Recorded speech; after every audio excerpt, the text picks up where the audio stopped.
seeking declaration of a right, but then that right has certain consequences. You are not praying for that. Then why are you seeking declaration then? ठीक है, तो इसलिए वो हम उस करेंगे, that we will do. So now that we have studied section 9, तो section 9 के साथ हम पढ़ेंगे order 4, order 7, order 6. ये 3 ऑर्डर्स हम सेक्शन 9 के ही साथ पढ़ेंगे. मकसद होगा, the purpose of this class is to understand how to write a plaint. Right, what are the necessary elements of a, because that is the launching pad of a suit. Suit का launching pad plaint होता है, और plaint की drafting हम देखेंगे. How to draft plaint. Drafting सीख लेंगे तो पता चल जाएगा प्लेंट में क्या होता है, तो पीटी भी क्लियर हो गया ऑब्वियसली. और उसके बाद देखेंगे प्लीडिंग्स के क्या रूल्स हैं, what are the principles of pleading. Right, और फिर उसके बाद हम देखेंगे जब प्लेंट हो गया तो डिफेंडेंट इसके रिप्लाई में रिटन स्टेटमेंट फाइल करेगा, वो भी प्लीडिंग है. Written statement is also a pleading. तो ये सब हम सेक्शन 9 के साथ ही पढ़ डालेंगे. We will read this along with section 9. So the purpose of this class is to understand how to write a plaint. So I will take this as an occasion for doing drafting of plaint also. What are the, अब पूरा drafting तो एक दिन में सिखाना मुश्किल है, लेकिन ये इसलिए सीखेंगे कि ताकि आपको पता हो कि प्लेट में क्या होना चाहिए. तो प्रैक्टिकली सीखना ज्यादा अच्छा होता है. क्या ठीक है. तो ऑर्डर 4, व्हाट डज ऑर्डर 4 से? ऑर्डर 4 है इंस्टीट्यूशन ऑफ सूट्स. सूट्स किस प्रकार संस्थित करते हैं. संस्थित, इंस्टीट्यूशन, लीगल ट्रांसलेशन आपके मेंस एग्जाम में आता है. Every suit shall be instituted by presenting a plaint in duplicate. The plaint should be presented in duplicate. That is the requirement of your statute. To the court or such officer as it appoints in this behalf. मतलब proper officer. Every plaint shall comply with the rules contained in orders 6 and 7 so far as they are applicable. तो इसीलिए we will read order 6 and 7. Order 6 and 7 के rules follow होने चाहिए. तो अगर मैं कहूं कि what are the rules regarding a proper plaint, एक proper plaint के लिए rules कहाँ मिलेंगे आपको, तो कहाँ मिलेंगे? Order 6 में और Order 7 में. The plaint shall not be deemed to be duly instituted unless it complies with the requirements as above mentioned. यानी कि सब rules 1 and सब rule 2, यानी कि 1 और 2 के नियम का पालन अगर नहीं हुआ तो हम कहेंगे कि प्लेंट इंस्टीट्यूट नहीं हुआ, और प्लेंट इंस्टीट्यूट नहीं हुआ तो हम कहेंगे कि सूट शुरू नहीं हुआ, सिविल प्रोसीडिंग शुरू नहीं हुई. एक बात यहीं पर आप नोट कर लेंगे कि it doesn't matter whether the plaint is defective or not. It may be a defective plaint, like certain annexes are missing that should have been there. Proper pagination is not there. Right? सबसे बड़ा ground registry जिसके आधार पर आपके plaint को basket में डाल देती है वो है कि पेजिनेशन ठीक नहीं है, या कोई एनेक्सर लेजिबल नहीं है. ये भी नाटक करते हैं ये लोग रजिस्ट्री वाले कि ठीक से नहीं, फोटोकॉपी कराते समय पीछे डार्क बैकग्राउंड आ जाता है तो हाँ, तो बुरा मान जाते हैं ये लोग. ठीक है, या आपने अगर सर्टिफाइड कॉपी नहीं लगाई है उस पर भी बुरा मानते हैं. तो ऐसे में हमें एग्जामिनेशन एप्लीकेशन लगानी पड़ती है कि बाद में लगा देंगे, छोड़िए सर जाने दीजिए अभी. ठीक है, तो ऐसा कोई डिफेक्ट निकाल दिया है. कभी कभी वो ये भी डिफेक्ट निकाल देते हैं कि वकालतनामा पे वेलफेयर स्टैंप नहीं लगा हुआ है. ठीक है, वेलफेयर स्टैंप का भी डिफेक्ट लगा देते हैं. तो उसकी वजह से क्या होता है कि मामला जो है वो कोर्ट में पहुंचा ही नहीं, रजिस्ट्रार के ही पास पड़ा हुआ है. ठीक, तो आपने 5 नवंबर 2021 को एक प्लेंट इंस्टीट्यूट किया लेकिन उसमें डिफेक्ट्स आ गए और डिफेक्ट्स ही रह गए। पहले 7 डेज का टाइम मिला, आप आलसी वकील, आप और डिले करके चले गए, लगते लगाते डिफेक्ट्स आपने रेक्टिफाई किए, लगभग 1 महीना हो गया, राइट। और आप अब 5 दिसंबर को पहुंचे कोर्ट में, तो मतलब कि date of institution of plaint कौन सी मानी जाएगी? वही, मतलब डिफेक्ट्स के बावजूद भी ना, राइट। तो अगर मान लीजिए कि 5 दिसंबर 2021 तक आप टाइम बार्ड थे वैसे, क्योंकि 6 नवंबर को ही लास्ट डेट था, इसलिए अब ऑपोजिट काउंसिल कहता है कि माय लॉर्ड्स, डिफेक्ट्स वगैरह इसके दूर किए गए हैं 5 दिसंबर को, जो बियॉन्ड लिमिटेशन पीरियड था, राइट। तो वो इन्होंने कच्चा पक्का उल्टा सीधा प्लेंट डाल दिया था, only to escape from the mischief of limitation act. तो सुप्रीम कोर्ट ने इस पर कहा है कोई बात नहीं, प्लेंट की इंस्टीट्यूशन की तारीख ही सूट के इंस्टीट्यूशन की तारीख मानी जाएगी। And since the plaint was instituted a day before expiration of the limitation period, it was well in time, it is well within the limitation period, there is nothing wrong in this. I hope that is clear, right? तो इसलिए order 4 ये कहीं नहीं कहता कि it should be a perfect plaint, it can be defective also, लेकिन deem कर लिया जाएगा कि प्लेंट उसी दिन इंस्टीट्यूट हो गया जिस दिन आपने इसे कोर्ट के सामने प्रॉपर ऑफिसर के हाथ में लगा दिया है, ठीक है। It is deemed to be duly instituted. Duly instituted के लिए 2 ही रूल्स फॉलो करने हैं, 1 और 2, ठीक है। तो दूसरा वाला क्या है? ऑर्डर 6 और 7। तो ऑर्डर 6 और 7 के रूल्स फॉलो कीजिए और प्रॉपर कोर्ट के ऑफिसर के सामने रख दीजिए। तो कोर्ट का प्रॉपर ऑफिसर कौन है? रजिस्ट्रार। काफी, आपका plaint is instituted, defects matter नहीं करते हैं।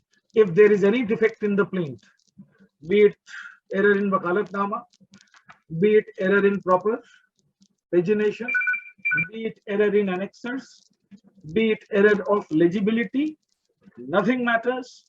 The plaint is duly instituted.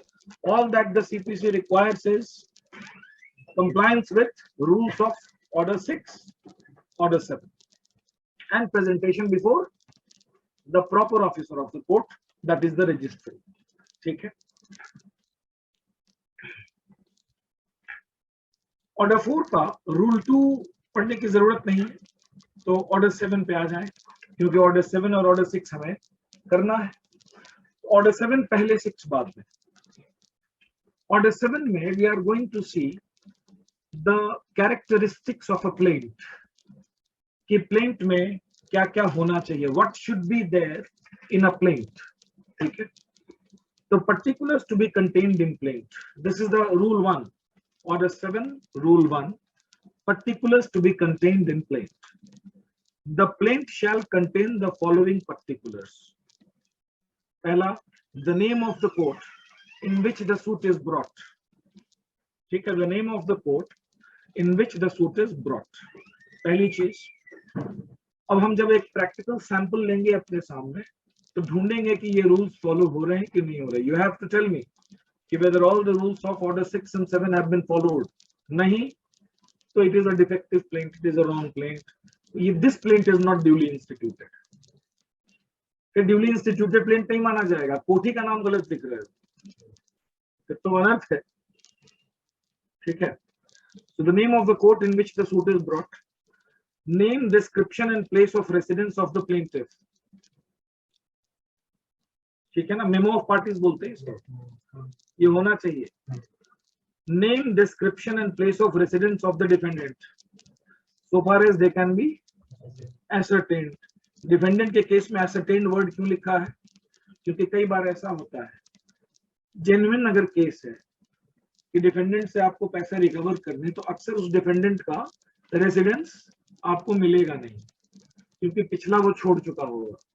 जिस कंपनी से पैसे रिकवर करने हैं, उसके रजिस्टर्ड ऑफिस जाओगे तो पता चला कंपनी यहाँ कब से जा चुकी है, the company has already changed it's address. तो ऐसी सूरत में जो पता लग जाए, whichever is the last residence of the defendant or the last place of business of the defendant or the last place where he resided for gains, ठीक है। तो name, description and place of residence of the dependent, जहां तक पता है जो ascertain आप कर सकते हैं।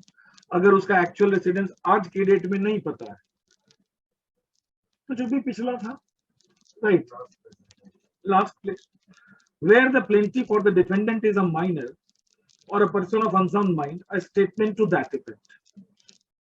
अगर प्लेंटिफ माइनर है और उसके बदले प्लेंट लेकर उसका गार्डियन आया है, माइनर प्लेंटिफ की जगह प्लेंट लेकर उसका गार्डियन आया है, तो ये बात प्लेंट में लिखी होनी चाहिए कि प्लेंटिफ माइनर है या डिफेंडेंट माइनर है या प्लेंटिफ अनसाउंड माइंड का है। मतलब this thing must be brought to the notice of the court, right, before the narration starts. जो आपके फैक्ट्स हैं केस के, शुरू करने से पहले ये सारी बातें कोर्ट के दिमाग में आपको रखनी है। You have to bring it to the notice of the court. The facts constituting the cause of action, तो अब आपको बताना है वो facts which led to the cause of action, जिसकी वजह से आप कोर्ट आए हैं। तो ओवरऑल आप देखें तो जो आपके सारे फैक्ट्स हैं एक स्टोरी के फॉर्म में आपको यहाँ पे लिखना पड़ेगा, डेट्स के साथ, क्योंकि डेट भी पता होनी चाहिए कि when did the cause of action.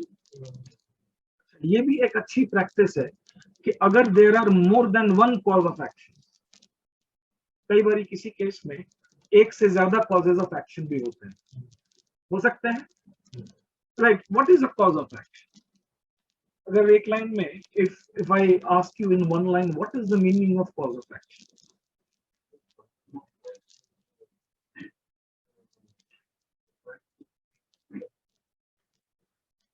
मतलब कोई ऐसा इवेंट, राइट, कोई ऐसा एक्ट जिससे आपको राइट टू स्यू मिला, राइट। तो राइट टू स्यू तो तब मिलेगा when some right is injured। तो कॉज ऑफ एक्शन, राइट, वो घटना है, it is that event which signifies breach of any right of yours, जो आपके किसी राइट के ब्रीच को दिखाता है, राइट, कि वो क्या हुआ कि आपका राइट ब्रीच हुआ। तो इसके लिए पहले आपको आपके उस राइट को ट्रेस करना पड़ेगा। You have to trace that right, right, बताना पड़ेगा कि ये राइट शुरू कब हुआ। Let's say for example there is a case between landlord and tenant, right, landlord और टेनेंट के बीच में केस है। टेनेंट की शिकायत है कि लैंडलॉर्ड ने किराया देना बंद कर दिया, हैज स्टॉप्ड गिविंग रेंट, और रेंट एग्रीमेंट का जो पीरियड है एक्सपायर होने के बाद भी वो छोड़ नहीं रहा, राइट। तो यही कॉज ऑफ एक्शन। तो इसके लिए पहले तो बताना पड़ेगा कि राइट आपका आरंभ कब हुआ, मतलब आप मकान मालिक कब बने। जब आप मकान मालिक बने उसके बाद ही आपका रेंट लेने का अधिकार शुरू हुआ हो, है कि नहीं, राइट। तो आपको ट्रेस करना है कि how did this right begin. तो जो भी राइट तुम कहते हो कि तुम्हारा इंजर्ड हुआ है, जो भी राइट तुम्हारा अफेक्टेड हुआ है, पहले तो उस राइट का ओरिजिन बताओगे कोर्ट को तुम कि ये अधिकार शुरू कब हुआ, राइट। और फिर उसके बाद आप बताएंगे कि आपके इस अधिकार का ब्रीच कब हुआ, कब आपके इस राइट को वायलेट किया गया, राइट। और पहली वायलेशन बताई आपने, लेकिन कोर्ट आते आते कई बार और वायलेट हुआ होगा, जैसे कि मंथली रेंट है, राइट। तो हर मंथ का non payment is a fresh cause of action, है या नहीं है, ठीक है। तो आप अब तक 5 महीने की अगर डिफॉल्ट है तो 5 बार कॉज ऑफ एक्शन अराइज हुआ आपका कोर्ट में आने का। उसके बाद एक कॉज ऑफ एक्शन और है इस केस में कि जब टेनेंसी का पीरियड एक्सपायर हो गया, when the lease period expired, so after expiration of the lease period, now the tenant must leave the premises, he is not leaving। तो expiration जिस दिन हुई उस दिन एक और कॉज ऑफ एक्शन अराइज हुआ एविक्शन के लिए. There are two causes of action because being a landlord you had two rights. आपके पास दो rights थे, एक right to take the rent और एक right to evict after the period of tenancy is over. Right, you had the right to take the rent and you had the right to evict. You had the right to get back the vacant possession of the property after expiry of the tenancy period. Hence, there are two causes of action. The two causes of action may have arisen on different dates. हो सकता है किराएदार ने किराया पहले से देना बंद कर दिया, राइट, और इसी बीच जब टेनेंसी का पीरियड खत्म हो गया तो छोड़ भी नहीं रहा. अब वो दोनों काम कर रहा है, न किराया दे रहा है न छोड़ रहा है. तो आपके पास दो कॉजेस ऑफ एक्शन. तो लिखा आपने, ये बताना पड़ेगा. The cause of action is actually that event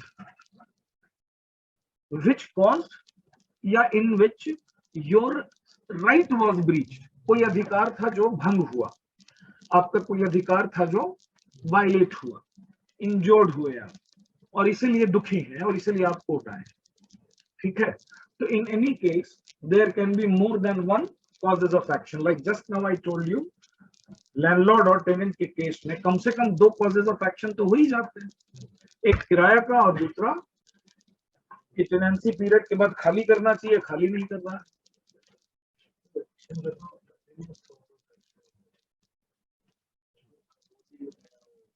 जैसे ट्रेसपास होता है.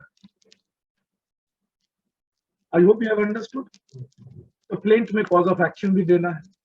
यही कॉज ऑफ एक्शन अगर नहीं रहा, गलती से सारी राम कहानी सुना दी और कॉज ऑफ एक्शन पता ही नहीं चल रहा है जज साहब को, तो जज साहब क्या कर देंगे, प्लेंट का रिजेक्शन, याद है ना, रिजेक्शन कर देंगे, which is a decree. Order of rejection of plaint is a decree. ठीक है.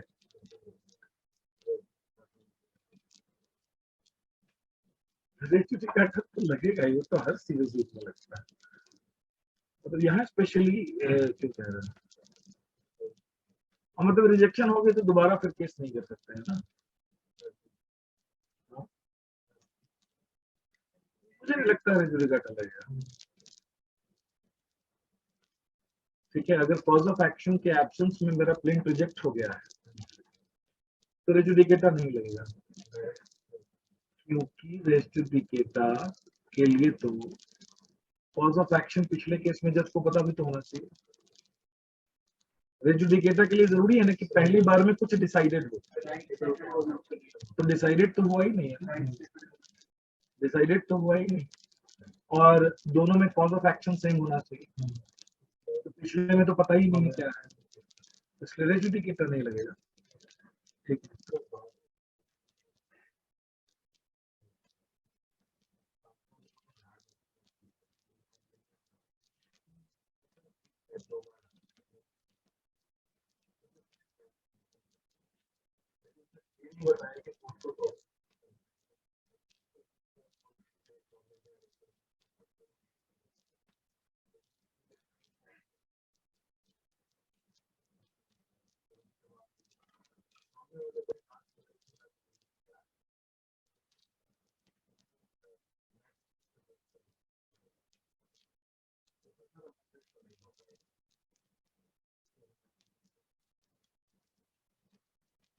तो कॉग्नाइजेंस में डाउट क्यों है यहाँ पे, चेक नोटिस पे ही भेजा होगा तो वहां गलती होगी ना, फिर नोटिस एक ही भेजनी चाहिए. चेक तुम चाहे जितनी मर्जी बार डालो, नोटिस एक ही हो सकता है. उसने दो नोटिस भेज दिया ना, इसलिए अब कोर्ट कंफ्यूज है, क्योंकि offence is deemed to be committed when notice is sent, period of 15 days is given, and then the passage of 15 days, after the passage of 15 days, 16th day the offense is deemed to be committed. Organisers अगर इस offence का लेना है, right, तो दो notice हो गए, तो कोर्ट इसी में कंफ्यूज है कि किस वाले का ऑर्गेनाइजर.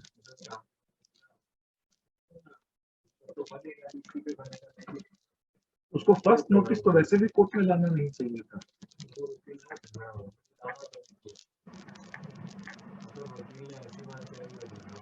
तो उसका वकील गड़बड़ होगा। कौन सा? अच्छा, तो वहाँ के वकील को माफ करो, उन्होंने इतना भी कर लिया बहुत।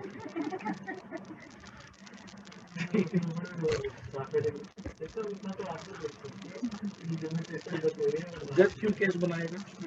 जज इज नॉट अ लॉयर। जज आपका केस क्यों बनाएगा? केस आप बनाइए, जज का काम केस बनाना। फिर तो जज को आप कहिए कि सर कॉन्ट्रैक्ट भी आप ही लिख दीजिए।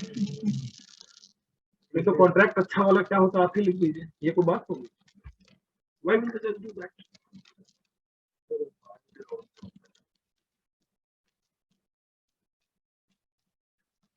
हाँ, तो हम कर रहे थे कि प्लेंट में क्या क्या, तो facts constituting cause of action. तो इसी में क्या होता है कि आप सारे फैक्ट्स मोस्ट हम्बली प्रेजेंट करते हैं कोर्ट के सामने कि ये रहे। तो कॉज ऑफ एक्शन, जिस राइट का ब्रीच है उस राइट की ओरिजिन भी ट्रेस करनी होगी, जज को बताना होगा। नहीं तो जज बेचारा सोचेगा राइट आया कहां से, पहले ब्रीच होने के लिए आना भी तो चाहिए। How did the right come to you, right? अगर आपने वो नहीं लिखा तो ये बड़ा मुश्किल है कि how did the cause of action arise, ambiguity will be there.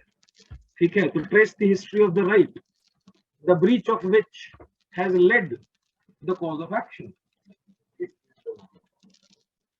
Origin से, जो ओरिजिन बता रहे, और जितने फैक्ट तुम स्टेट करोगे, हर फैक्ट को प्रूव करने का काम भी, every fact that you state and you want the court to believe it, every fact that you state and you want the court to believe it, then you must annex documentary evidences if any. आपको annex करना पड़ेगा documentary evidences अगर है। अगर आप कहते हैं कि you are the landlord, right, and the defendant is a tenant, तो आपको rent agreement लगाना पड़ेगा, जिस रेंट एग्रीमेंट से ही आपका right to seek rent arise होता है, and later right to seek eviction arise होता है। तभी ओरिजिन, उसको देखने के बाद ही कोर्ट संतुष्ट होगा कि अच्छा लैंडलॉर्ड वाले राइट्स हैं आपके पास। अब वो कहेगा अच्छा बताओ तुम्हारा राइट कैसे ब्रीच हुआ, कब ब्रीच हुआ, राइट? What my point?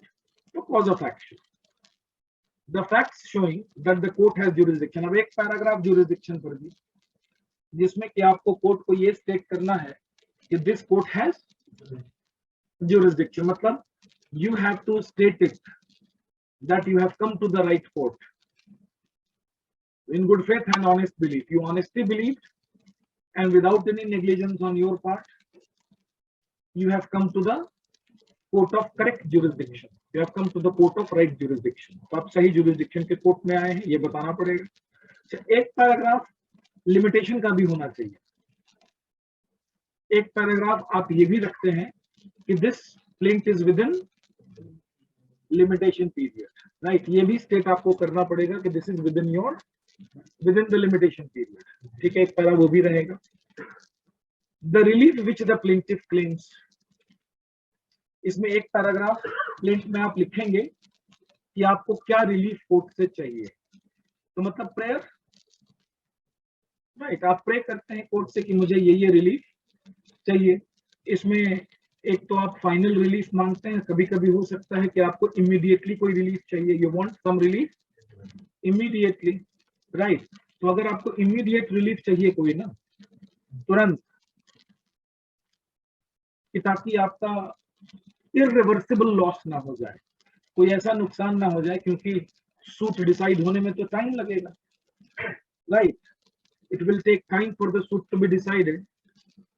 तो उतने टाइम में हो सकता है कि एक ऐसा नुकसान आपका हो जाए जिसकी भरपाई नहीं हो पाएगी, इररिवर्सिबल लॉस हो जाए। तो इसके लिए आप मांगते हैं, तो गौर करेंगे कि प्लेंट में जो आप रिलीफ मांगते हैं उसमें इंटरिम रिलीफ नहीं होता है, इसमें तो आप फाइनल रिलीफ ही मांगेंगे। इंटरिम रिलीफ के लिए एक अलग से एप्लीकेशन लगेगी ऑर्डर 39 की, उसके लिए, and that is a separate application order 39 की, जिसमें कि आपको कोर्ट को कन्विंस करना पड़ेगा कि why the balance of convenience is in your favour and why do you say that an irreversible loss will be caused to you if a temporary injunction is not immediately granted by the honorable court. ठीक है, तो आपको बताना पड़ेगा कि अगर temporary injunction न grant हुआ तो मेरा इररिवर्सिबल लॉस और बहुत बड़ा लॉस हो जाएगा, और ग्रांट हुआ तो मेरा नुकसान बच जाएगा और सामने वाले पार्टी का कुछ बिगड़ेगा नहीं। तभी आप बैलेंस ऑफ कन्वीनियंस अपने फेवर में गौर कीजिएगा। टेम्पोररी इंजंक्शन एक इक्विटेबल रिलीफ है, ये कोर्ट दोनों पार्टीज के बीच कंपेयर करके देता है कि दे देने से किसका बड़ा नुकसान है और किसका छोटा। राइट, अगर डिपेंडेंट का बहुत बड़ा नुकसान, अगर रिलीफ मिल गई टेम्पोररी, तो कोर्ट हो सकता है टेम्पोररी रिलीफ ना दे। राइट, तो वो एक अलग ही आर्गुमेंट है। तो इसलिए जो रिलीफ आप मांग रहे हैं प्लेंट में, राइट, वो अलग है। और आपको अगर उस प्लेंट के साथ इमीडिएट रिलीफ कुछ चाहिए तो उसके लिए आपको एक सेपरेट एप्लीकेशन लगानी पड़ेगी। You have to seek a separate relief from the court through a separate application, जो जाएगा इसी के साथ 39।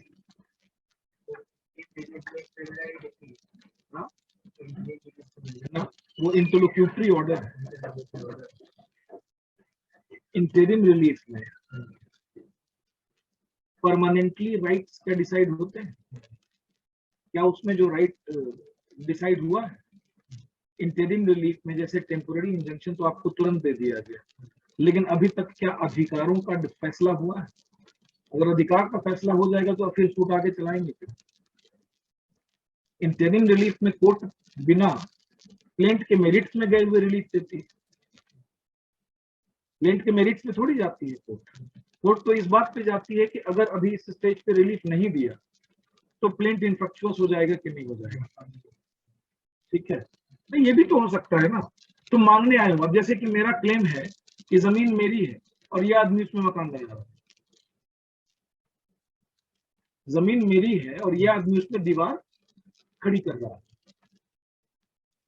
ठीक है, तो मैं प्लेंटिव बनकर आया हूं कि परमानेंट इंजंक्शन मांगने कि इसे मेरी जमीन पे दीवार खड़ी करने से रोकिए। ठीक है, अब ऐसे में अगर मैं कहूं कि माय लॉर्डशिप, फैसला तो बाद में होता रहेगा कि मेरी जमीन है कि नहीं है, फिलहाल तो इसको दीवार बनाने से भी तुरंत रोकिए, नहीं तो दीवार और बिल्डिंग बन जाएगी, फिर तो और मुश्किल हो जाएगा। राइट, तो कोर्ट क्या सोचेगा यहाँ पर? कोर्ट सोचेगा कि अगर मैं इंटरिम रिलीफ नहीं दूं और मकान बन जाए तो प्लेंट ही बेकार हो जाएगा, तो इसलिए कोर्ट इंटरिम रिलीफ देगा। Here the court will give interim relief.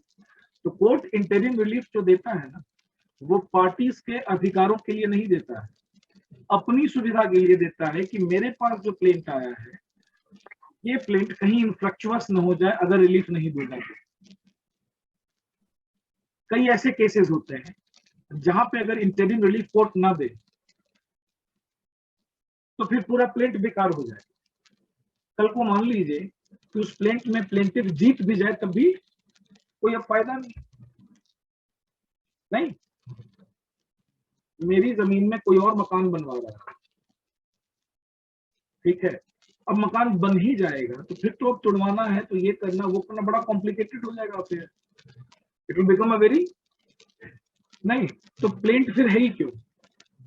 ऐसे में इंटरिम रिलीफ कोर्ट जरूर दे देगा। आपके मेरिट को देख के इंटरिम रिलीफ नहीं मिलता है। Interim relief is not given because of merits, क्योंकि मेरिट्स तो अभी डिसाइड होगा, अभी ट्रायल हुआ कहाँ है। How will the court know? आपकी कहानी देख के थोड़ी ना आप पे हम विश्वास कर लेंगे। चाहे आपने एनेक्सर्स लगा दिए, डॉक्यूमेंट्स लगा दिए, still the documents have to be verified. क्या पता फोर्ज हो, तो वो सब देखिए। अभी तुम्हारे राइट्स का फैसला कहाँ किया है मैंने? जब मैं तुम्हें इंटरिम रिलीफ देता हूँ, तुम्हारे राइट्स का कहाँ फैसला किया है? इंटरिम रिलीफ कोर्ट पार्टीज के लिए नहीं, अपने लिए देती है कि मेरे सामने जो ये प्लेंट है इसकी रेलिवेंस रहे, राइट। अब जैसे हॉस्पिटल वाले पेशेंट का इलाज नहीं कर रहे लेकिन पेशेंट को भर्ती करके रखा हुआ है, ठीक है। मैं प्लेंटिफ बन के कोर्ट में गया, कोर्ट में मेरा क्लेम है कि मेरा मुफ्त इलाज के लिए मैं एलिजिबल इन गंगाराम हॉस्पिटल, लेकिन ये मान नहीं रहे, ये कह रहे कि नहीं आप उस कैटेगरी में नहीं आते हैं, इसलिए आपका हम मुफ्त इलाज नहीं करेंगे, ठीक है। इसलिए माय लॉर्ड डायरेक्शन दिया जाए हॉस्पिटल को कि मेरे पेशेंट का इलाज किया जाए, ये डिसाइड करके कि मैं कैटेगरी में फॉल करता हूँ, मुफ्त इलाज की कैटेगरी में मैं फॉल करता हूँ, ठीक है। अब यहाँ पर मैं इंटरिम रिलीफ मांग रहा हूँ कि जो बाद में होगा सो होगा, फिलहाल इलाज तो करने के लिए आप उसको कहें। कल को मान लो प्लिंट डिसाइड होता है मेरे खिलाफ या मेरे फेवर में, अगर खिलाफ होता है तो कोर्ट मेरे से पैसे दिलवा देगी, राइट। और फेवर में फैसला अगर होता है तो इलाज तो होना ही चाहिए, लेकिन वो इलाज अगर अभी तुरंत नहीं शुरू हो तो आदमी ही मर जाएगा, तो सूट है ही क्यों फिर। इफ द पर्सन डाइज तो ये तो सूट, फिर तो कोर्ट के सामने ये सूट का फायदा क्या है।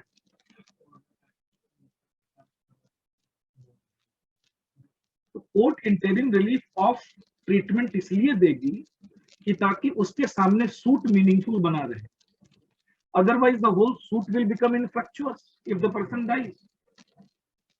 Then why did the person go to the court? तो यहाँ पर कोर्ट अपनी विश्वसनीयता बनाए रखने के लिए इंटरिम रिलीफ देती है। Are you getting my point? इसलिए interim relief interlocutory order, it's an interlocutory order, उसमें कोई राइट डिटरमाइन नहीं होता है। तो how is it a preliminary decree? Tell me. I hope you remember कि प्रिलिमिनरी डिक्री हो या फाइनल डिक्री हो, डेफिनेशन ऑफ डिक्री में क्या लिखा हुआ है? Decree is something that conclusively determines, conclusively. तो इंटरनल रिलीफ में कहां कोई कॉन्क्लूसिव डिटर्मिनेशन ऑफ राइट्स कहां पर है? How can you call it decree, B it preliminary और फाइनल? पर जो डिक्री ही तो नहीं है, ठीक है। तो प्लेंट में और क्या होना चाहिए? The relief which the plaintiff claims, जो रिलीफ चाहिए प्लेंटिफ को। Then where the plaintiff has allowed a set off or relinquished a portion of his claim, the amount so allowed or relinquished. ये भी what is a set off? Suppose I am a plaintiff in a case of money recovery, मुझे पैसे recover करने हैं इसलिए मैं suit लेकर court गया, मैं प्लेंटिफ बना, कुछ पैसे मुझे तुमसे लेने हैं, I have to take 1 lakh rupees from you, लेकिन एक हिसाब है कोई और ट्रांजैक्शन का जिसमें कि तुम्हारे 20,000 मैंने देने हैं, एक ट्रांजैक्शन जिसमें 1 लाख मैंने तुमसे, वो बिल है, बिल रेस किया हुआ है 1 लाख का, लेकिन एक और हिसाब है जिसमें कि बिल तुमने रेस किया हुआ है जिसमें मैंने तुम्हें 20 देने हैं, ठीक है। तो अगर प्लेंटिफ ये एडमिट करता है कि 20 उसके मेरे देने हैं, राइट, 1 लाख वो मुझे देगा, 20 मैं उसे दूंगा, तो इसलिए वो क्लेम कितना पैसा करेगा? 80,000। लेकिन क्लेम 80,000 करेगा, लेकिन दिखाना तो उसे पड़ेगा ना, ये बिल 1 लाख का, ये बिल 20,000 का उसका, इसलिए सेट ऑफ। तो ये सेट ऑफ वाली बात भी उसे लिखनी चाहिए प्लेंट में, अगर वो एडमिट कर रहा है कि there is a set off. गौर करें, if the plaintiff is himself not admitting that amount, तो हो सकता है कि डिफेंडेंट अपना रिटर्न स्टेटमेंट में सेट ऑफ क्लेम कर ले। The defendant can also do that, right. Defendant हो सकता है एडमिट कर ले कि हाँ इसके 1 लाख मैंने देने हैं, लेकिन साथ में वो ये कह दे कि 20 मैंने भी लेने हैं, तो वो अपना सेट ऑफ क्लेम कर ले, राइट। तो ये काम प्लेंटिफ भी कर सकता है। If the plaintiff is an honest plaintiff, तो सेट ऑफ की बात भी अपने प्लेंट में मेंशन कर सकता है, या if he is ready to relinquish any portion of the claim. ये बड़ा ट्रिकी है, बहुत ट्रिकी है। कहने का मतलब ये है कि अगर गलती से भी तुमसे कोई पोर्शन छूट जाए, व्हाट माय पॉइंट, तो प्रिज्यूम कर लिया जाएगा, क्योंकि ऑर्डर 7 में लिखा हुआ है कि प्लेंटिफ ने प्लेंट में अगर कोई अमाउंट नहीं क्लेम किया तो माना जाएगा कि दैट हैज बीन रिलिंक्विश्ड। जो क्लेम करना है तो पूरा कर लो, there should be whole claim, आपके प्लेंट में क्लेम पूरा होना चाहिए। जितना क्लेम आपका डिफेंडेंट के खिलाफ है, whatever you have to claim from the defendant, right the whole of it. If you have left any portion, then by virtue of order 7, right, the court will be led to understand that you have relinquished that portion, although the truth is that you may have forgotten that। ये order 2 में हम पढ़ेंगे claim का, right. Order 2 में, rule 2 में हम claim के बारे में पढ़ेंगे। उसमें लिखा हुआ है कि प्लेंट में अगर आपको क्लेम करना है अगेंस्ट सम डिपेंडेंट, तो उसी वक्त कैलकुलेट कर लो तुम्हारा टोटल क्लेम क्या बनता है, क्योंकि अगर टोटल क्लेम में से कोई भी पोर्शन तुमने मिस कर दिया, तो तुमने तो मिस कर दिया, कोर्ट समझ लेगा रिलिंक्विश कर दिया, कोर्ट समझेगा त्याग दिया, right. And let me tell you one thing, that at a subsequent stage, at the latter stage, the court will not even allow to amend your claim. आपको क्लेम अमेंड करने की इजाजत, right. तो इसलिए समझा ये जाएगा, क्योंकि ऑर्डर 7 ये एक्सपेक्ट करता है कि अगर आपको कोई पोर्शन ऑफ क्लेम रिलिंक्विश करना है तो आप प्लेंट में, राइट, लिख दें कि यू हैव रिलिंक्विश्ड इट। या अगर आप पूरा क्लेम नहीं करते हैं और लेटर स्टेज में आपको याद आता है कि अरे ये क्लेम तो मेरा रह ही गया, लेट से आपको किसी पर्टिकुलर डिपेंडेंट से लेना 1 करोड़ है इन 5 different transactions, by mistake you forgot one of them और क्लेम किया सिर्फ 4 ट्रांजैक्शंस, याद रखिए कि फिर 5वां ट्रांजैक्शन रिलिंक्विश्ड माना जाएगा you have relinquished it. A statement of the value of the subject matter of the suit. अब सूट का जो सब्जेक्ट मैटर है, याद रखिएगा सूट की वैल्यूएशन आपको लिखनी पड़ती है, you have to write the value of the suit, कि आपके सूट की वैल्यू क्या है। सूट की वैल्यू आप चाहें तो 200 भी रख सकते हैं, डिपेंड करता है नेचर ऑफ सूट पर। अब जैसे मैंडेटरी इंजंक्शन के सूट का वैल्यू 200 आप रखते हैं, 200 रुपीज,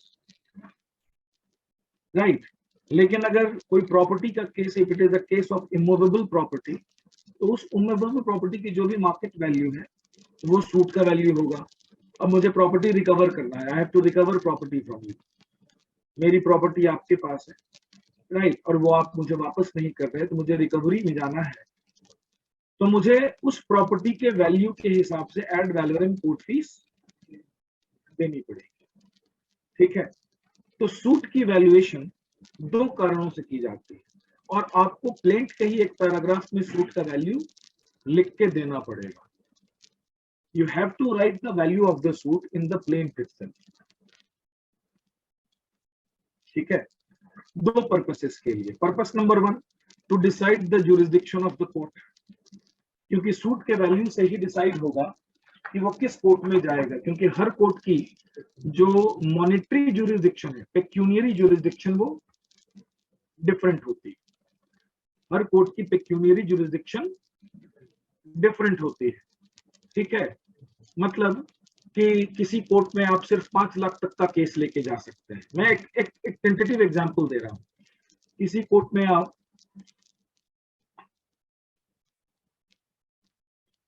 सुमन ने पूछा है कि वो ट्रांजैक्शन अगर मिस कर गया तो बाद में ऐड किया जा सकता है? नहीं, रेस जुडिकेटा लग जाएगा, नहीं ऐड किया जा सकता, रेस जुडिकेटा विल अप्लाई।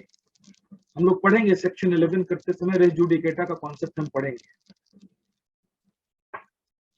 क्योंकि आप एक ही कॉज ऑफ एक्शन के लिए किसी आदमी को बार बार हरास नहीं कर सकते हैं। तो मांगना था एक ही बार मांग लेते पूरा, नहीं तो ऐसे तो फिर किसी के साथ मेरे अगर बिजनेस में 5 ट्रांजैक्शंस हुए हैं तो फिर मैं अलग अलग टाइम पे हर 1 साल पे एक ट्रांजैक्शन पे केस डालूंगा, तो ऐसे तो नेवर एंडिंग लिटिगेशन हो जाएगा, ठीक है। तो वो नहीं कर सकते आप। इसलिए मैंने कहा ना कि अगर कोई पोर्शन अगेंस्ट द डिफेंडेंट आपने मिस कर दिया है, तो आपने तो मिस किया, but the court will take it as relinquishment. Court will think that you have relinquished it, ठीक है, तो दोबारा नहीं मांग सकते, फिर आप रेस जुडिकेटा लग जाएगा, ठीक है। और सब्जेक्ट मैटर जो आपके सूट का है उसकी वैल्यू आप खुद लगाते हैं, ठीक है। लेकिन याद रखें कि ऑनेस्ट होना चाहिए। The assessment of the value of suit is to be honest. अगर आपने ऑनेस्टी नहीं दिखाई तो जो ऑपोजिट काउंसिल है वो कह सकता है कि the suit is under valued, और अंडर वैल्यूएशन अगर सच में साबित हो गई, if the court is convinced that your suit is under valued, then your plaint will be rejected. That I have already done with you. Your plaint will be rejected. इसलिए ध्यान रहे। तो एक तो कि हम सूट की वैल्यूएशन इसलिए लगाते हैं कि जुरिस्डिक्शन तय हो सके कि जाना किस कोर्ट में है। जिस कोर्ट का पेक्यूनियरी जुरिस्डिक्शन होगा उसी में जाएंगे। अब जैसे कई स्टेट्स में जहां पर है कि 2 करोड़ या 2 करोड़ से ऊपर का जो मैटर होगा वो जाएगा सीनियर सिविल जज के पास, और 2 करोड़ से नीचे का जो मैटर होगा वो सिविल जज फर्स्ट क्लास के पास जाएगा। तो 2 अलग अलग कोर्ट्स हो गए, राइट। तो सूट की वैल्यूएशन पे फैसला हुआ। अब दिल्ली में कुछ और है, दिल्ली में है कि 2 करोड़ या उसके ऊपर का अगर है तो सीधे हाई कोर्ट की ओरिजिनल जुरिस्डिक्शन में आप जाएंगे। 2 करोड़ से नीचे का मैटर है तो पटियाला हाउस कोर्ट या रोहिणी करकड़दुम्मा जाएंगे। तो इसलिए सब्जेक्ट मैटर की वैल्यू बहुत इंपॉर्टेंट है, so that you can decide the forum in which you have to go. और दूसरा, कोर्ट फीस के लिए सूट की वैल्यू के हिसाब से ही आप कोर्ट को फीस भी देंगे, कोर्ट को फीस भी तो देंगे ना, राइट। कोर्ट इतनी मेहनत करेगा तो you have to pay the fees to the court, तो कोर्ट फीस डिसाइड करने के लिए। इसलिए एक पैराग्राफ सूट की वैल्यूएशन पर भी होना चाहिए। There should be, right, one paragraph dedicated to valuation of the suit as to what is the value of the suit. अब हमारा ऑर्डर 7 का रूल 2 देखते हैं। रूल 2 मनी सूट के लिए कुछ खास रिक्वायरमेंट डिसाइड करता है। तो अगर ये मनी रिकवरी सूट है, if it is a money recovery suit, तो जो ऊपर आपने पढ़ा वो तो रहेगा ही रहेगा, है ना, वो तो रहेगा ही। उसके अलावा और क्या क्या रहेगा कि the plaint shall state the precise amount claimed. Plaint में प्रिसाइज, ये नहीं कि अप्रोक्स, लमसम, ऑलमोस्ट, इन सब वर्ड्स का इस्तेमाल नहीं होना चाहिए, राइट। प्रिसाइज अमाउंट लिखना है आपको जो आप क्लेम कर रहे हैं। अगर वो मीन प्रॉफिट्स का सूट है, राइट, तो वो भी तो मनी रिकवरी सूट ही है। मीन प्रॉफिट्स में भी you are seeking money from the defendant, ठीक है। If it is a suit for मीन प्रॉफिट्स, ठीक है, या it is a suit for settlement of accounts जो कि अभी तक अनसेटल्ड है, तो इन सब में तो प्रिसाइज अमाउंट मेंशन नहीं कर पाओगे ना तुम, क्योंकि मीन प्रॉफिट्स तो अब डिसाइड करना, तो मतलब वो तो कैलकुलेट करना पड़ेगा, तो कोर्ट कैलकुलेट करेगी। या पार्टनर्स के बीच में अभी सेटलमेंट अकाउंट्स जब होगा उसके बाद पता चलेगा किस पार्टनर को कितना, राइट। तो अभी सेटलमेंट ऑफ अकाउंट्स हुआ नहीं, एक पार्टनर चला गया है कोर्ट में for the purpose of settlement of accounts, right. तो अगर मनी रिकवरी करना है मीन प्रॉफिट्स या अनसेटल्ड अकाउंट्स का या मूवेबल्स, डिफेंडेंट के पास कोई मूवेबल प्रॉपर्टी है आपकी, राइट, उस मूवेबल प्रॉपर्टी का मुआवजा आपको क्लेम करना है, ठीक है। तो उसमें भी अमाउंट प्रिसाइज नहीं हो पाएगा। जानते हैं क्यों? क्योंकि मूवेबल प्रॉपर्टी की ना डिप्रिसिएशन भी होती है, तो उसमें अभी फैसला करना होगा कि उस मूवेबल प्रॉपर्टी का मार्केट प्राइस क्या है, उसमें कितना डिप्रिसिएशन कितने साल का हो गया, कितने दिनों से डिफेंडेंट के पोजीशन में है, ये सब कैलकुलेट करके ही फिर तय होगा कि आपको मिलेगा कितना, how much money you will get. इसलिए ये सब वो इंस्टेंसेस हैं where precise amount can not be mentioned in the plaint because it is difficult to know. आप अभी अप्रोक्सीमेटली कह सकते हैं प्रिसाइज अमाउंट तो पहले पूरी एक्सरसाइज होगी ना, उसके बाद ही आएगा। या कोई ऐसा डेट है जिसका वैल्यू निकालना मुश्किल है। Are you getting my point? कई बार ऐसा होता है, राइट? अब जैसे मैंने आपको कोई मूवेबल प्रॉपर्टी दी, वो आपसे गुम हो गई या आपसे टूट गई, डैमेज हो गई, ठीक है? तो अब मुझे, जाहिर सी बात है कि मैं तो कहूंगा कि मुझे पूरे पैसे दो जो नए का है रेट। अब नया का रेट तो नहीं मिलेगा ना यार, वो तो जिस दिन मैंने आपको वो मूवेबल प्रॉपर्टी दी थी उस दिन उसकी जो वैल्यू रही होगी वो मिलेगी ना आपको। तो कैलकुलेट करना पड़ेगा कि नए में कितना था, डेप्रिसिएशन कितना हुआ, वगैरह वगैरह, कि इतनी ही पुरानी चीज आज किस रेट में आपको मिलेगी। एक्चुअल नुकसान तो आपका वही हुआ है, that is your actual loss, तो वही मिलेगा आपको। तो इसलिए कभी कभी होता है कि in certain cases it is difficult to state the precise amount in advance, ठीक है? तो फिर ऐसे में क्या होगा, अप्रोक्सीमेटली एंटर करो, फिर ऐसे में तो प्रिसाइज नहीं कर सकते। तो to mention the precise amount is the rule, not to mention the precise amount but to mention approximate amount is exception, and this is done in case of mean profits, in case of unsettled accounts, in case of movable property in possession of the defendant, right, and in case of any debt of which the value cannot be exercised। अच्छा, ऐसा कोई date बता सकते हो जिसका कि value अभी नहीं पता? अब ये तो अजीब बात है ना कि मैंने तुम्हें कोई कर्ज दिया, मैंने तुम्हें कोई डेट दिया, या तुमने मेरे से कुछ लिया जो कि एक डेट है, राइट, और क्लेम करने वाले दिन मुझे पता ही नहीं कि कितना, कि मैं कितना डेट तुमसे रिकवर करूंगा, ये मुझे प्रिसाइजली पता ही नहीं। सर फॉरेन एक्सचेंज ट्रांजैक्शंस में हो जाता है, फॉरेन एक्सचेंज ट्रांजैक्शंस में होता है, शेयर मार्केट के ट्रांजैक्शंस में भी होता है। हाँ जी सर, फ्यूचर्स में रहता ही है। फॉरेन एक्सचेंज में तो एक्सपोर्ट इंपोर्ट फॉरेन एक्सचेंज के मामले हैं, क्योंकि वहां पे ना वैल्यू वेरिएबल होती है, द वैल्यू इज गोल्ड के भी मामले में। अब एक ज्वेलर ने सोना दिया दूसरे ज्वेलर को, तो कर्ज है, लेकिन आपको भी पता है कि गोल्ड का वैल्यू हर बार चेंज होता रहता है, the value of gold is variable, right. तो यहाँ पे फिर डेट को डिटरमाइन करना एक एक्सरसाइज है, देयर इज एन एक्सरसाइज। आपको डिटरमाइन करने के लिए काफी कैलकुलेशंस के, डेट गोल्ड कब दिया था, उस दिन गोल्ड का क्या रेट था, राइट, आज गोल्ड का क्या रेट है, गोल्ड प्योर गोल्ड था कि रिंग थी कि नेकलेस था कि क्या था, किस फॉर्म में था। So many things have to be taken into consideration, and then the final value of the debt will be determined. So therefore, in such cases, it is difficult to state in advance as to how much money is precisely claimed, right?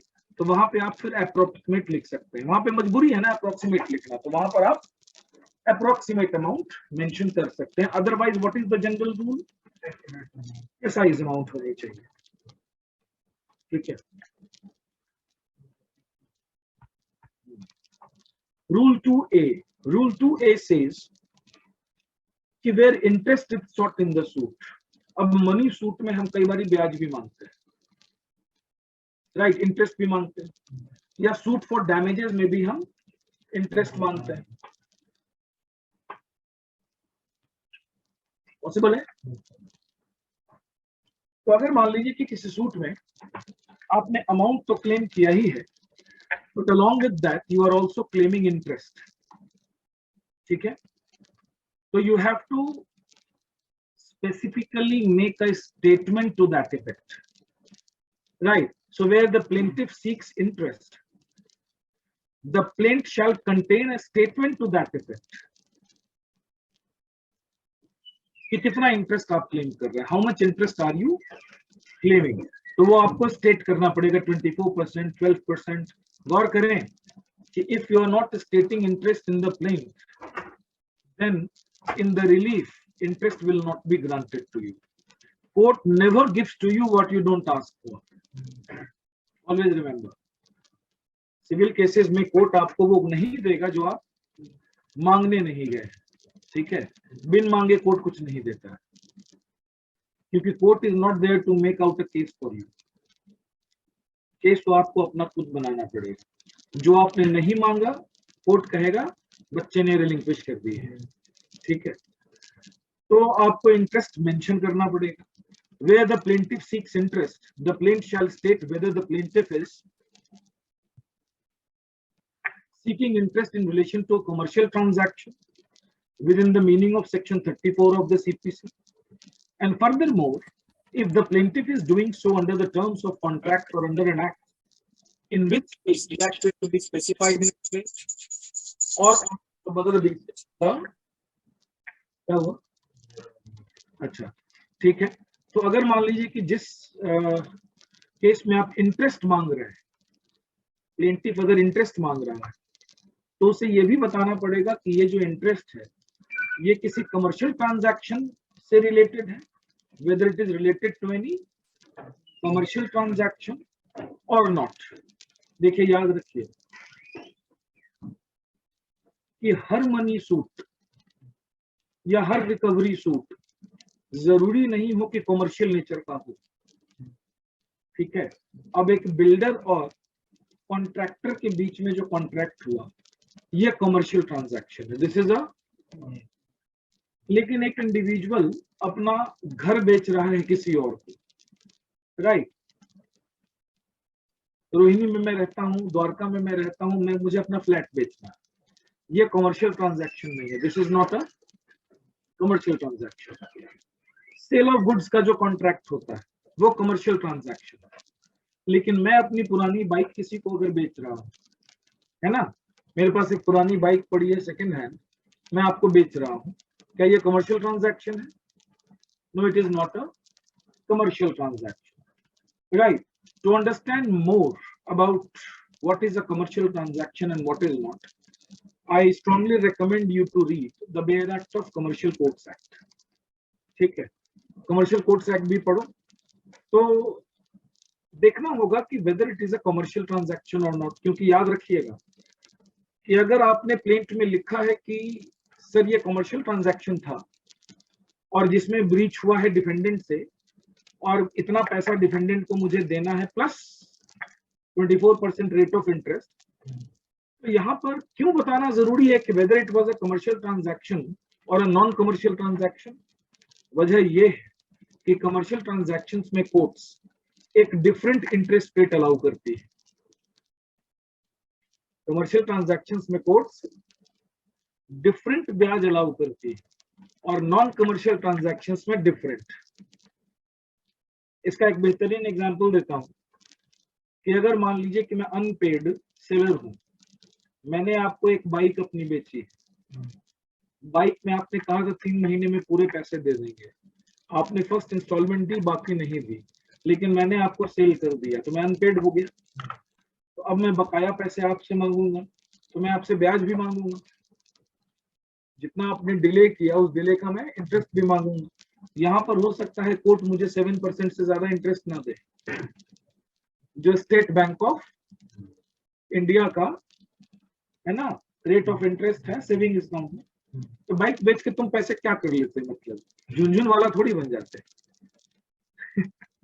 क्या करते तुम? अरे बहुत होता तो अपने HDFC के saving account में जाकर डाल देते, राइट? तो जितना सेविंग अकाउंट में इंटरेस्ट मिलता है वो लो. लेकिन अगर यही मैं सेकंड हैंड बाइक्स का डीलर हूं और अब मैंने बाइक आपको बेची है, मैं डीलर ही हूं सेकंड हैंड बाइक्स, और मैंने वो बाइक आपको बेची है, कमर्शियल ट्रांजैक्शन. यहाँ पे हो सकता है कोर्ट मुझे 18% रेट ऑफ इंटरेस्ट भी अलाउ कर दे, 12% भी अलाउ कर दे, शायद 24% भी अलाउ कर दे. जानते हैं क्यों? क्योंकि कोर्ट्स को पता है कि कमर्शियल जो काम करते हैं लोग, right, the people who engage in commercial activities, they take money from the market which is always at exorbitant rate of. Business loan हमेशा महंगा मिलता है, होम लोन कितने में मिलता है, कितना रेट ऑफ इंटरेस्ट है आजकल? 6.75 LIC हाउसिंग फाइनेंस, राइट, या SBI वगैरह सब, ठीक है, कोई भी नेशनलाइज बैंक से 6.5-7% के बीच में आपको होम लोन मिलता है। बिजनेस लोन कम से कम कितने में मिलता है? कम से कम 12%, जो बढ़ के 18% भी हो जाता है, और अगर डिफॉल्ट करेगा तो 24, अगर डिफॉल्ट करेगा तो कंपाउंड इंटरेस्ट, ठीक है। तो बिजनेस लोन हमेशा महंगा, तो पता है कि जो बेचारा कमर्शियल एक्टिविटी कर रहा है वो जो फाइनेंस अरेंज करता है वो महंगा करता है, तो उसे दिलवाते भी महंगा है। I getting my point? तो अगर कमर्शियल ट्रांजैक्शंस का ब्रीच है और एक कमर्शियल एक्टिविटी करने वाला आदमी प्लेंटिफ है, तो उसका रेट ऑफ इंटरेस्ट ज्यादा होगा, उसको पैसे के साथ ज्यादा बड़ा रेट ऑफ इंटरेस्ट अलाउ किया जाएगा। अब समझ में आए कि क्यों प्लेंट में ये लिखने की आवश्यकता है, why is it needed to be mentioned in the plaint, right, so that the rate of interest that you are demanding is justified, right? For commercial transactions, rate of interest is different. For non-commercial transactions, rate of interest is different. So the court must know that.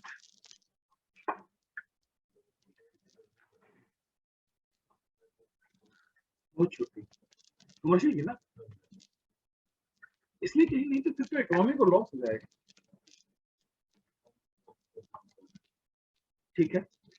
अब है कि pleadings shall also state, तो plaint में ये भी होना चाहिए rate of interest which is claimed, ये तो पढ़ ही लिया, the date from which it is claimed, किस डेट से आप इंटरेस्ट क्लेम कर रहे हो, ऑब्वियसली डेट ऑफ डिफॉल्ट रहेगा।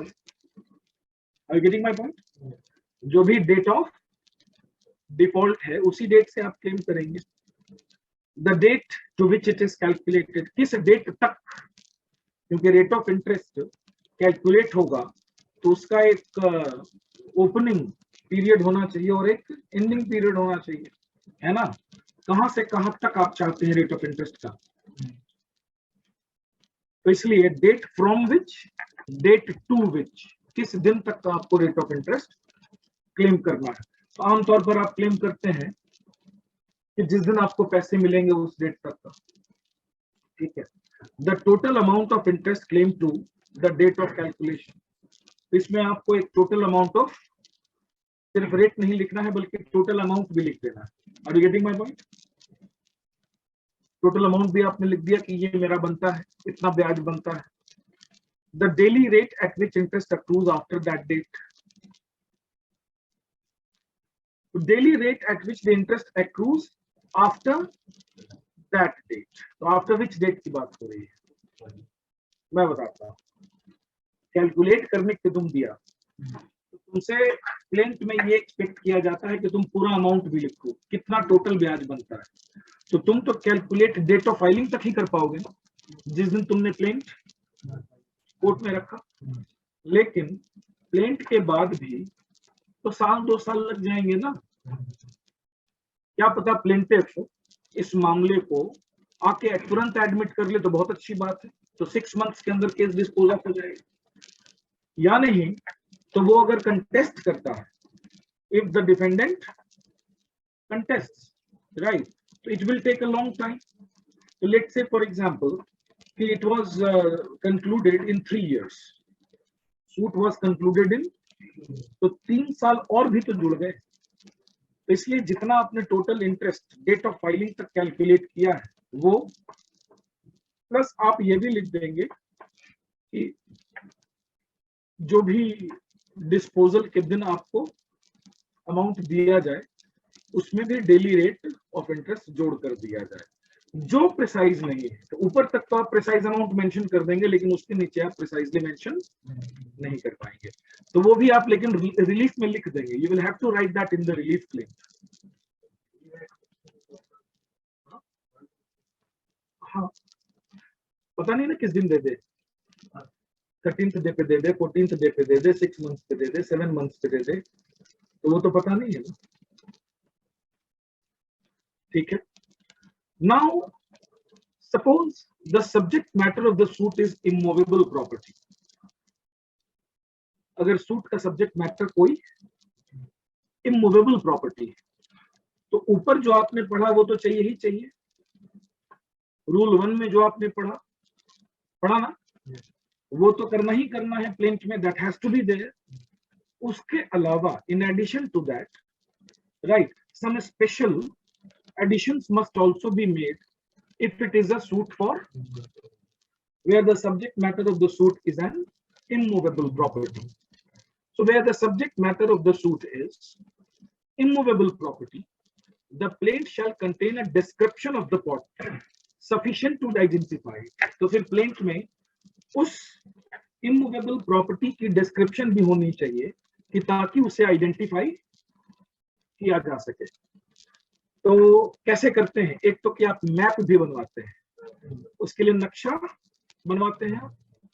एक खास किस्म का आदमी मिलता है आपको कोर्ट में, क्या बोलते हैं उसे, नहीं उसका बड़ा प्यारा नाम है, नक्शा नबी, सुना है, उसे आप नक्शा बनवाते हैं, राइट। उस मैप में फिर प्रॉपर्टी को आइडेंटिफाई किया जाता है लाल निशान से, रेड वगैरह मार्क बनवाते हैं।